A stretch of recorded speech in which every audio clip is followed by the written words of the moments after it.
Et yo tout le monde, comme vous pouvez le voir, on est dans un hôtel, je suis arrivé à Rouen, il est 20h30 à peu près. Demain, je retourne à l'école, je vais au CFA tout simplement de Rouen. J'ai été invité par tous les CFA de Normandie en fait pour faire une journée d'insertion dans ce CFA pour vous montrer un petit peu les métiers qu'il y a, les questions qu'on peut y poser, les formations qui existent et surtout quel genre de cours ils sont pratiqués. Comme à l'ancienne, comme il y a 4 ans quand j'ai quitté l'école. Et j'ai même reçu mon emploi du temps. Donc justement, j'espère que cette vidéo vous aidera à vous déterminer si vous voulez aller dans ce genre de formation ou pas du tout. Emploi du temps, on commence très tôt. 8h accueil café. Bon, ça va, on va pas se plaindre, on a l'accueil café. 16h30 bien sûr à la fin, on finit les cours à 16h30.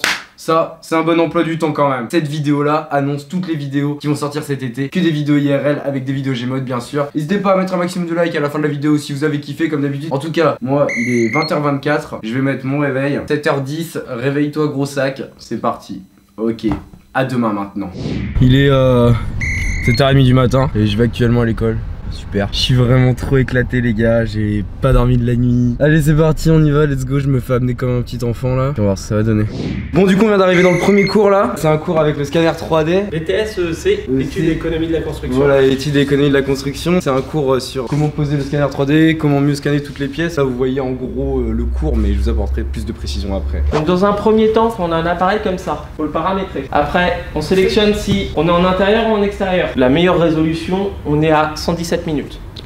Ah oui quoi. Si on veut au max. Donc là ça c'est le résultat de la pièce. Donc là on a aussi cet aspect là sur un scanner où on peut voir comme sur Google. Pourquoi y a-t-il des points qui ressortent ici? C'est à cause des fenêtres. Ça du coup après vous pouvez l'enlever. On peut l'enlever, c'est le gros boulot en fait. C'est le plus gros boulot, ok. C'est le plus gros boulot qui demande du temps, faire attention à pas enlever un point qui serait nécessaire.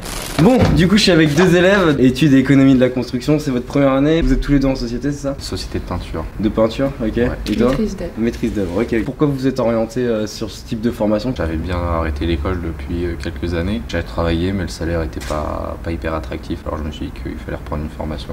Et du coup la meilleure des formations c'était de faire un CFA et En alternance. En alternance, voilà. Et parce qu'en alternance du coup ce qui est important à préciser c'est que t'as ton côté études mais t'as ton côté salaire qui te permet d'avoir aussi quand même de l'argent pour voilà, d'avoir ton appartement, etc. Et t'as quel âge là actuellement? 23 ans. 23 ans. Et toi du coup qu'est-ce qui t'a poussé à faire? Parce que on va pas se le cacher, la jante féminine, ce genre de formation c'est pas ce qu'il y a de plus commun. Au départ, je voulais être dessinateur-projeteur et avec que cette formation-là. Et du coup, je voulais vraiment la faire en alternance parce que je trouve ça très fort. T'apprends plus de choses, t'as ton salaire. Et c'est vrai que du coup, il y a ce côté où t'es pas juste dans le général, où t'apprends à faire quelque chose et que t'as une vraie expérience derrière sur ton CV si tu veux chercher du travail, en effet. Ok. C'était les premiers élèves que j'ai rencontrés ce matin. Et puis ça me fait plaisir de pouvoir avoir fait cette interview. Et puis bon courage du coup pour cette année. Hein. Bah, merci. Le scanner 3D était vraiment cool et ça a montré à quel point c'était précis et quel genre d'activité vous faites quand vous êtes dans ce genre de formation. Et donc là on va faire voler le drone et on va voir ce que ça donne. Surtout bah moi je connais les drones et là ils sont avec un DJ Phantom donc il est 10h et je passe mon deuxième cours et j'en peux plus de la vie. J'ai envie de rentrer chez moi.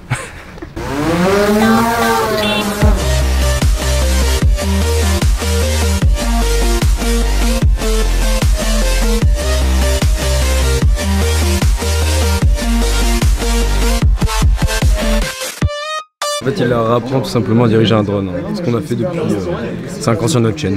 On est sur une formation. Formation R408.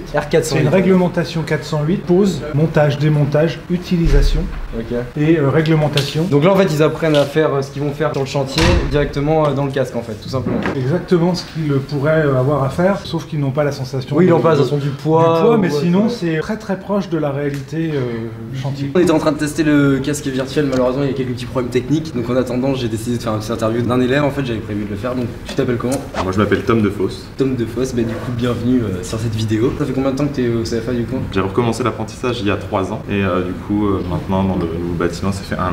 Il te reste combien de temps là à faire? Là, pour l'instant, pour finir ma formation de BTS bâtiment, il me reste 1 an. Dès la fin du collège, on peut enchaîner sur cette formation. Exactement. Pas la formation que je suis en train de faire, parce que j'ai commencé juste après le collège un CAP en maçonnerie. J'ai voulu reprendre pour terminer cette formation en alternance. J'ai fini donc, dans ce CFA pour faire le bac professionnel technicien études du bâtiment. Et pourquoi en alternance? Parce que justement, moi j'étais plus dans le côté travail. Voilà, être plus que l'initial, parce que souvent quand tu commences dans une entreprise en apprentissage, il y a une suite à ça, c'est la promesse d'embauche qui permet vraiment de entrer directement dans le monde du travail. Voilà. Ta formation, si elle se passe bien, derrière peut t'amener une embauche en CDI dans cette société. Tu connais l'entreprise. Est-ce qu'il y a plus de pratique ou plus de théorie dans ce genre de formation? C'est plus de la gestion de chantier que de travailler en fait en tant qu'ouvrier sur un chantier. Comment ça se passe la répartition des cours? Donc tout dépend de ta formation. En BTS, nous c'est du 3 semaines, 3 semaines, mais c'est vrai que ces derniers temps, on a eu plus de CFA que d'entreprises. Ça va être 50-50. Quand tu arrives dans le CFA, c'est un peu plus cool, parce que moi en fait, je travaille sur le chantier. Ouais. Donc c'est vrai qu'en plus, tu fais des horaires un peu plus importants qu'au CFA. Que au CFA, ouais.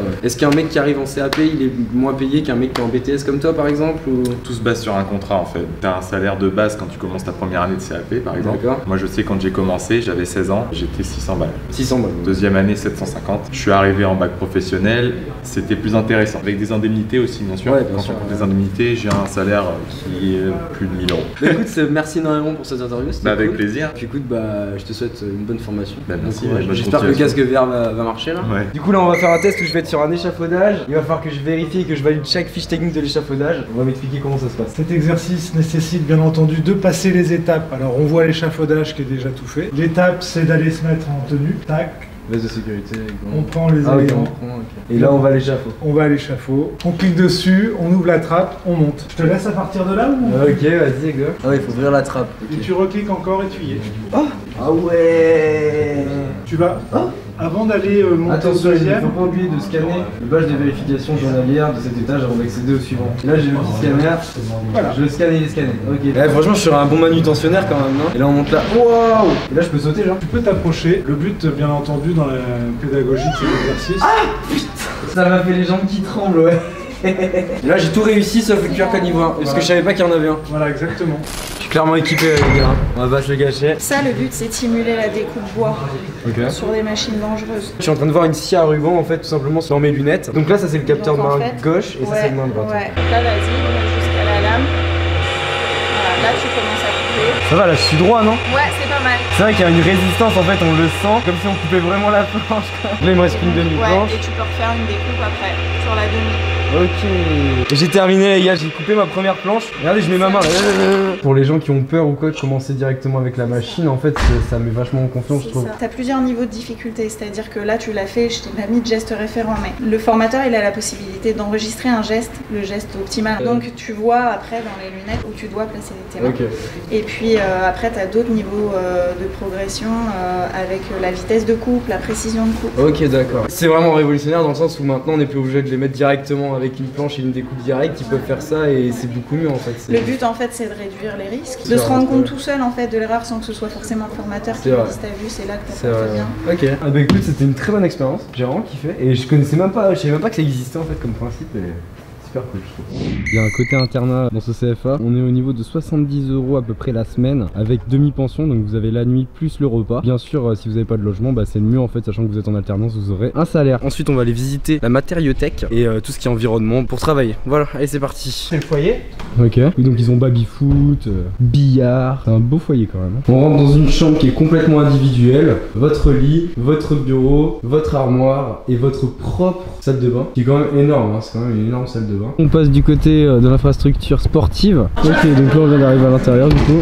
Et ils ont un terrain de handball à l'intérieur directement. Bon, ils sont déjà en train de jouer au ping-pong. Donc là du coup on est dans la salle de muscu. Et vous voyez il y a toutes les machines possibles et inimaginables. T'arrives au CFA, t'as un gringalet, tu ressors du CFA, t'es musclore quoi. C'est vraiment cool. Je sais pas ce que vous en pensez, dites-le moi en commentaire. Là on est à la matériothèque. Vous retrouvez tout simplement tout ce qui concerne les matériaux que vous pouvez trouver dans votre formation. Et là en fait vous avez une pièce. Donc en fait c'est ce qu'on appelle une pièce de coworking. D'accord. Et cette pièce en fait les sociétés qui embauchent les élèves peuvent venir ici la louer pour y travailler et pour y faire des réunions etc. Et je trouve ça vraiment cool. La société peut venir démarcher des élèves etc. Et là du coup on a deux élèves, ceux qui font les plans etc. Et ils font ça juste pour leur activité. Vous faites pas ça pour vos études, vous faites ça juste pour l'activité comme ça pour le délire quoi. Ouais. Donc voilà, c'est eux qui vont dessiner tout simplement ce que va redevenir cette matériothèque.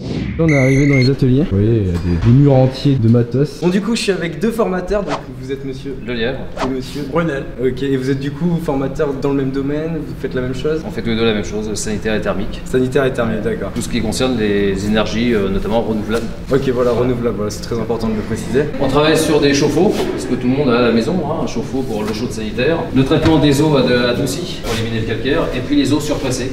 Ah oui, d'accord, c'est quand même complet quoi. J'imagine qu'il y a quand même des risques, quelque chose comme ça ou pas du tout en fait. Tout est mis en sécurité à la fois sur la partie électrique. Ok. Donc voilà, avec des clés si on veut enlever forcément l'élément sur lequel il travaille. En amont, ils seront quand même formés à ce qu'on appelle la PRE, donc c'est les préventions des risques liés aux activités électriques.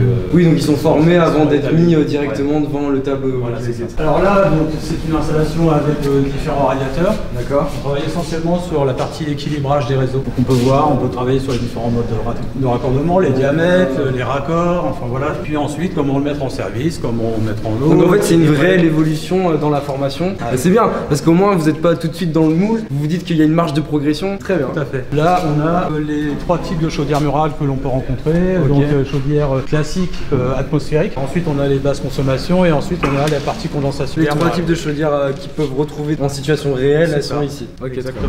Là derrière, on a des panoplies concernant en fait l'éolienne, la petite éolienne qui se trouve à l'extérieur. Là, c'est la panoplie concernant en fait le panneau solaire photovoltaïque. C'est trop bien en fait. C'est rare qu'on puisse apprendre à travailler sur des éoliennes ou des structures comme ça. En fait. Quand on est un élève et qu'on t'a fait le tour de tout ce qu'on doit apprendre là, tu rentres chez toi, tu peux tout réparer. Tout réparer, mais aussi bien se vendre sur le marché. Ouais, voilà, ouais, c'est vrai. Donc le panneau photovoltaïque et c'est ça l'éolienne, c'est ça. Ouais, les éoliennes. Ok, donc c'est pas les éoliennes qu'on peut voir dans les prés ou quoi, c'est vraiment une éolienne à part. On va finir à l'intérieur parce que là je suis en train de mourir, on va pas se le cacher. En plus je suis tout blanc, alors go. Et donc du coup bah là vous avez vu un peu sur tout ce que travaillaient les élèves en fait. La plateforme énergie. Plateforme, voilà, c'est une plateforme énergie. Surtout ça en fait, c'est trop bien parce que vous avez tout le matos, dernier cri. Je pense qu'on a fait le tour, mon caméraman n'a plus de bras, ça se voit. Allez, suivez-nous. Bon du coup je vais faire mon premier cours de soudure.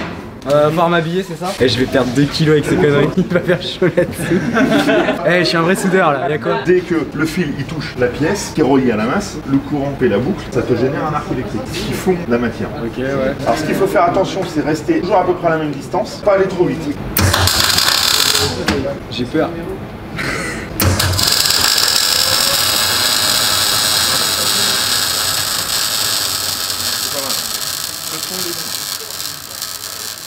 Tu vas essayer, on va voir si... Ça me fait trop peur les gars. Mais non. Moi ce qui me fait peur c'est pour les poils de tes mollets. Non mais Ah ouais? Alors vraiment, comme ça. Ouais, en fait faut que tu regardes ton banc de fusion. Pas trop vite, ton régulier. Putain, j'ai trop peur.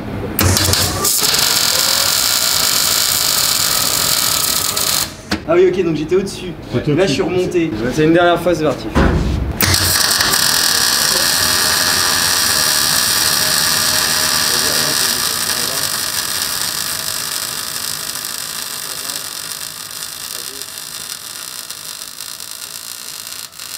On voit mes pâtés quoi, mais... Ouais non mais bon après, c'est pas très dur cette soudure.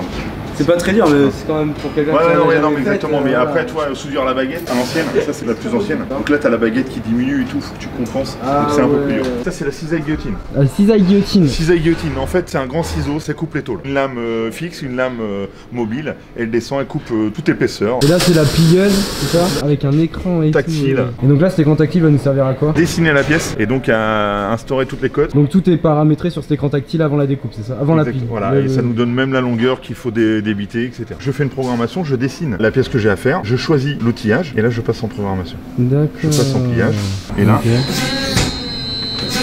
Ah ouais. Voilà. Ah ouais, en 2 secondes c'est plié comme il faut parfaitement. Exactement. On va aller voir les conceptions des élèves, parce que les élèves peuvent concevoir ce qu'ils veulent en fait. Et là on va voir, il y en a un qui a fait un barbecue apparemment. On va aller voir ce barbecue. Ça t'a pris combien de temps? Ça va faire une semaine au moins que je Une semaine? Et tu le fais pour toi ou tu le fais juste Ouais, c'est pour moi. Tu fais ça sur ton temps libre ou en cours aussi? Bah, pendant les cours, c'est tout le temps. Pendant les cours, ok. Et chacun fait ce qu'il veut en termes de... Non, après on a quand même des trucs à faire que le prof nous donne à respecter quand même. Si jamais vous venez là, vous pourrez vous faire votre propre barbecue. Hop là. Je suis avec Antoine, donc Antoine il est en CAP, c'est ça? CAP métallerie. Métallerie. T'as quel âge? 15 ans. 15 ans, donc t'es en apprentissage? Ouais. T'es en société aussi? Ouais. T'as facilement trouvé une société à ton âge? Ouais. Toi en tant qu'apprenti à 15 ans, là tu touches combien? Je fais à peu près 700 € par mois. 700 € par mois en étant chez tes parents? Ouais. Et du coup, en ayant quand même une perspective d'augmenter ton salaire, plus tu prends des années, plus tu engendres plus d'argent. Ouais. Ce que je vous disais, c'est l'exemple que j'avais pas eu, c'était un jeune de 15 ans. Pour vous montrer que voilà, qu'à 15 ans, on peut être indépendant et on peut gagner sa vie. Et aujourd'hui, lui, il a tout compris quoi. En plus, dans un truc que t'aimes, dans une société que t'aimes, j'imagine. Ouais. Et puis derrière, c'est une assurance pour l'emploi aussi avec ton employeur qui derrière peut te proposer un contrat si ça se passe bien. C'est sûr. poste de pilotage. Celle-ci elle a un décor, celle-ci elle en a pas. C'est pour le siège.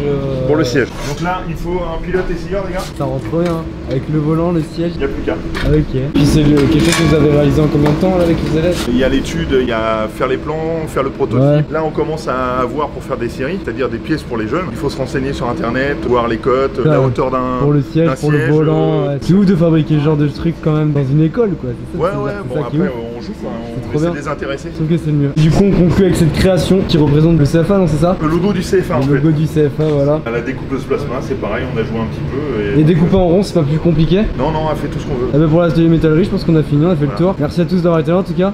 Hein, vraiment, et de m'avoir aidé surtout. Si tu veux faire un vrai métier, fais métallier. Voilà, bon, le message est passé. Allez hop. Là, on est avec monsieur Costal, donc qui est le directeur adjoint du CFA. Il va répondre aux questions que vous vous êtes posées dans l'onglet communauté que je vous avais demandé il y a 2 semaines déjà. Alors, déjà, la première question, c'est que veut dire CFA? Alors, CFA, c'est un centre de formation pour les apprentis. Et à part IES. Ça va de 16 ans jusqu'à l'ingénieur, etc. Okay. Imaginons moi, demain je sors du collège, j'ai envie d'entrer dans ce CFA, comment ça se passe? Comment je fais pour m'inscrire? Alors peut-être que déjà la première chose c'est peut-être de venir nous rencontrer sur des journées d'information, on en fait régulièrement, des journées portes ouvertes, des temps d'accueil, pour regarder sur notre site, c'est quand même le mieux, ça te permet de rencontrer le corps enseignant, l'administration, voir des élèves, voir les locaux, voilà. En parallèle, faut que tu fasses une recherche d'une entreprise, puisque qui dit apprentissage dit que c'est une alternance. Une alternance. Hein, donc il faut quand même que tu aies des contacts avec une entreprise. Bah du coup vous aurez le site de toute façon dans la description si jamais vous voulez savoir un peu sur quel cursus aller, sur quel CFA aller, etc. Comme ils disent c'est simple comme bonjour, vous avez juste à mettre le métier que vous recherchez, le département et ça vous donne le CFA qui est aux alentours et comment vous y inscrire et comment faire les démarches, donc c'est très simplifié. Est-ce que c'est possible d'effectuer un Erasmus au niveau de la formation du CFA? C'est pareil, ça fait partie des choses qui ont été rendues possibles dans le cadre de projets, alors là c'est un projet qui est professionnel, voilà, bon, de préférence que l'entreprise soit au courant, ça s'intègre dans une vraie recherche, une vraie envie de la personne, mais il y a cette possibilité, on a 4 sections ici qui ont une composante européenne et donc qui partent au moins 15 jours, voire 2 fois 15 jours en Allemagne, en Italie. Voilà, ils partent presque un mois dans un pays étranger pour développer pour travailler. Ça. Bah écoutez, je pense qu'on a fini sur cette interview. Merci de m'avoir accueilli. Et bah nous on est très contents de vous avoir reçu et d'avoir passé la journée avec vous. C'était vraiment cool, moi j'ai vraiment aimé. Vous êtes marrant, sympa. Ah oui c'est vrai, merci beaucoup. La dernière fois que j'étais allé dans un lycée ou dans un CFA c'était il y a 5 ans et ça ressemblait pas du tout à ça quoi. Là on est vraiment dans le CFA, voilà, c'est le top du top, on va pas se le cacher. Comme je le disais, on va pas se mentir non plus, c'est pas comme ça dans tous les CFA de France, malheureusement, pas encore en tout cas. Non, mais ce CFA a pris l'avancée qui va être dans les prochains CFA tout simplement de France, c'est une évolution. Et là on est dans une très bonne évolution. En tout cas merci pour cette interview. Au moins je prendrai pas d'heure de colle aujourd'hui. Bon et voilà, c'est la fin de cette vidéo, il est actuellement 16h34 et j'ai fini les cours officiellement, ça y est, j'ai fait une journée en tant qu'apprenti et franchement c'était vraiment cool dans ce CFA, surtout qu'on a vu les infrastructures qu'ils proposent en termes d'appareils, en termes de VR, en termes de drones, en termes de scanners, en termes de métallerie, toutes les machines qu'il y a pour apprendre, etc. Donc je pense que cette vidéo est très complète à ce niveau-là. Vous êtes en plein dans l'âge, vous choisissez votre formation, vos études, votre parcours professionnel. Je pense que c'est clairement une vidéo qui pourra vous aider. En tout cas, j'espère que cette vidéo vous a apporté énormément d'informations. C'était le but de la vidéo, casser le cliché de ces métiers où il y a absolument pas de matériel, où c'est absolument trop dur d'apprendre. Aujourd'hui je pense qu'on a cassé tous ces clichés là, surtout que le numérique prend la place maintenant dans ces métiers et c'est vraiment très intéressant. Donc si vous avez kiffé et si vous voulez faire ce genre de formation, vous avez tout dans la description. Nous on se revoit très vite pour une nouvelle vidéo. Je vous kiffe, peace.